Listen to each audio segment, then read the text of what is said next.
अलीगढ़ मुस्लिम university के civil engineering विभाग के इंजीनियरों ने भीषण गर्मी से राहत देने वाला खास पैनल तैयार किया।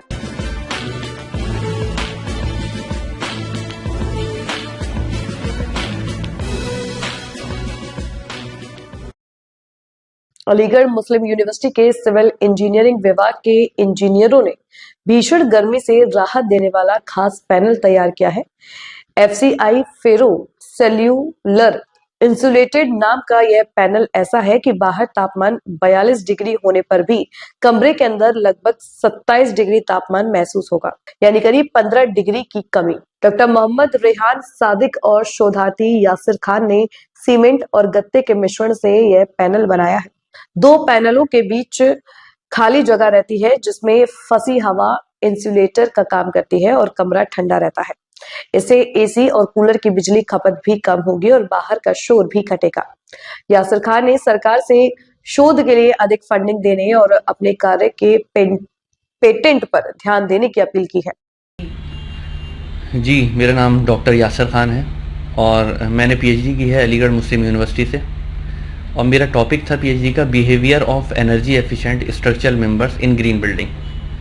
हमने अपनी PhD में एक काम ऐसा किया है कि जिसकी वजह से हम कम एनर्जी को यूटिलाइज़ करें, यानी कि हम लेस एनर्जी को यूटिलाइज़ करके हम बिल्डिंग्स को बनाएं, जिसकी वजह से बिल्डिंग अंदर से गर्मियों के दौरान ठंडी रहे और सर्दियों के दौरान गर्म रहे। अब तक जो बिल्डिंग में मटेरियल यूज़ होते हुए आए हैं उसमें ज़्यादातर है ब्रिक्स यानी कि ईंटें और कंक्रीट, जो कि आउटर एनवलप में यूज़ होती हैं। हमने इन्हीं दो मटेरियल्स को रिप्लेस किया है अपने एक लेबोरेटरी में तैयार किए गए मटेरियल से, जिसका नाम हमने रखा फेरो सेल्यूलर इंसुलेटेड पैनल। ये एक तरह से स्ट्रक्चरल इंसुलेटेड पैनल्स हैं जो कि वेट अगर उसका वज़न भी देखें तो ब्रिक के मुकाबले में कम होता है, जिसकी वजह से बिल्डिंग पे डेड लोड भी कम पड़ता है और ये बहुत ज़्यादा एनर्जी एफिशिएंट होते हैं। तो हमने इस तरह के मटेरियल्स को अपने एक बिल्डिंग तैयार की, छोटी सी हमने उसका एक मॉडल तैयार किया अपनी लेबोरेटरी में और उसके आउटर एनवलप पे लगाया।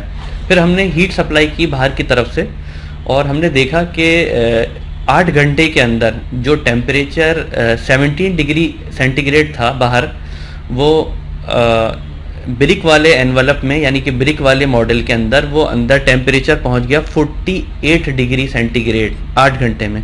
जबकि हमारे पैनल से बनी हुई बिल्डिंग, जब हमने उस पर यही टेम्परेचर अप्लाई किया तो 8 घंटे में ये टेम्परेचर वहाँ पहुँचा 34 डिग्री सेंटीग्रेड, यानी कि 15 डिग्री सेंटीग्रेड कम उसके अंदर हीटिंग पहुँची। फिर हमने इसी सिमुलेशन को जब हमने फाइनाइट एलिमेंट एनालिसिस की तरह से यानी कि कंप्यूटर के थ्रू किया एक बड़ी बिल्डिंग पे, तो हमने ये देखा कि अगर हम अपने मटेरियल को यूज़ कर रहे हैं किसी बड़ी बिल्डिंग में, तो उस बड़ी बिल्डिंग में जो कॉस्ट आ रही है वो तकरीबन 10% बढ़ रही है जब हम अपने मटेरियल को यूज़ कर रहे हैं उसको बिल्डिंग को बनाने में, मगर जो एनर्जी कंजम्पशन है वो तकरीबन 3 टाइम्स लेस हो जा रहा है। यानी कि जिसको हम अगर हम उस बिल्डिंग को हम चलाते हैं, उसमें इलेक्ट्रिसिटी एयर कंडीशंस चलाते हैं किसी बिल्डिंग के अंदर, तो अगर वो हमारा ईयरली बिल 1 लाख रुपए आ रहा है, तो जो हमारे मटेरियल से बनी हुई बिल्डिंग है उसका बिल आएगा सिर्फ 30,000 के करीब। तो इस वजह से हम एक बिल्डिंग का जो हमारी ज़्यादा कॉस्ट लग रही है 10%, उसको हम रिकवर कर सकते हैं 3 से 3.5 साल के दौरान। तो अगर हम उस पे काम करेंगे तो हमारा लेस एनर्जी भी कंज्यूम होगी, जिसकी वजह से ग्लोबल वार्मिंग का जो दुनिया भर में इशू है वो भी सॉल्व होगा। तो मैं रिकमेंड करूँगा अपनी सरकार को भी कि जो है ज़्यादा से ज़्यादा फंडिंग दें इस तरह के जो हमारे रिसर्च टॉपिक्स हैं, ताकि बच्चे इस पे काम करें और हमारी जो हम सस्टेनेबल डेवलपमेंट की तरफ बढ़ें। और ये भी रिक्वेस्ट करूँगा सरकार से कि जो है मेरा जो ये काम है इसको थोड़ा सा देखा जाए और पेटेंट जो है दिया जाए। मैं इस पर अप्लाई भी करूँगा पेटेंट के लिए और मैं बस यही कहना चाहूँगा अपनी सरकार से।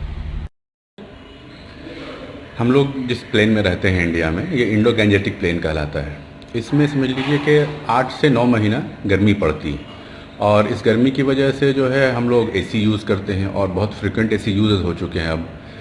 तो AC के थ्रू जो है बिजली का कंजम्पशन बहुत ज़्यादा होता है। तो प्रोजेक्ट का आइडिया ये था कि ऐसा बिल्डिंग मटेरियल को बनाना जिससे रूम का टेम्परेचर मेंटेन किया जा सके। जैसे गर्मियों में बाहर का टेम्परेचर 44 डिग्री 45 डिग्री अलीगढ़ में हो जाता है, दिल्ली में हो जाता है, तो हमारा जो है वॉल मटेरियल ऐसा हो जो थर्मल इंसुलेशन दे और स्ट्रक्चरल स्टेबिलिटी दे, ताकि बाहर के टेम्परेचर को बाहर ही रोका जा सका। जो नॉर्मल मैसनरी वाल है, ब्रिक मैसनरी जिससे आमतौर से घर बनते हैं, इसमें बाहर और अंदर में 4 से 5 डिग्री का सिर्फ फ़र्क होता है। अगर बाहर टेम्परेचर 44 डिग्री है तो घर के अंदर टेम्परेचर जो है 38 डिग्री 39 डिग्री तक होता है, हम लोग इसको महसूस करते हैं। लेकिन ये जो फ्रेम बनाया गया कंपोजिट मटेरियल से, इसमें फोम और गत्ते को मल्टीपल टाइम मिक्स करके और एक पैनल तैयार किया गया। इसमें 2 फेस शीट होते हैं और उसके बीच एक कोर मटेरियल तैयार किया गया, जिसके तहत हमने ये चाहा कि स्ट्रक्चरल स्टेबिलिटी भी हो, मतलब कि एक कमरे के अंदर जो साउंड की और रूम के सेफ्टी की प्राइवेसी होती है वो भी मेंटेन हो, प्लस थर्मल इंसुलेशन भी प्रोवाइड किया जा सके ताकि बाहर की हीट अंदर नहीं आए इसके। तो इस पूरी स्टडी में हमने देखा कि हमारा बनाया हुआ पैनल, अगर इसको हम जो है एक्सटर्नल वॉल में घरों को यूज़ करते हैं तो इससे 10 से 15 डिग्री तक टेम्परेचर को घर के अंदर कम किया जा सकता है। बाहर अगर 44 टेम्परेचर है तो अंदर आपको 30-32 बल्कि बिलो 30 डिग्री भी आपको टेम्परेचर मेंटेन हो सकता है। इसके अलावा इसकी खासियत ये है कि ये स्ट्रक्चरल सेफ्टी भी आपको वैसे ही मेंटेन रहेगी। कोई लोड पड़ता है, कोई आप दीवार के ज़रिए से सामान रखते हैं तो ऐसा नहीं होगा कि वो पैनल डैमेज हो जाएगा। सिर्फ फोम का पैनल हो तो वो डैमेज हो सकता है, लेकिन ये कंपोजिट पैनल है तो सिविल इंजीनियरिंग में जो स्ट्रेंथ का एक पर्सपेक्टिव होता है उसको भी मेंटेन करता है और थर्मल इंसुलेशन भी प्रोवाइड करता है। ऐसे काम पास्ट में वर्ल्ड में और जगह भी हुए हैं, इंडिया में भी कुछ काम हुआ है, लेकिन ये एक जो कंपोजिशन हमने बनाया है ये पार्टिकुलर कंपोजिशन अभी यूज़ नहीं हुआ था, ये इस काम की नॉवेल्टी थी।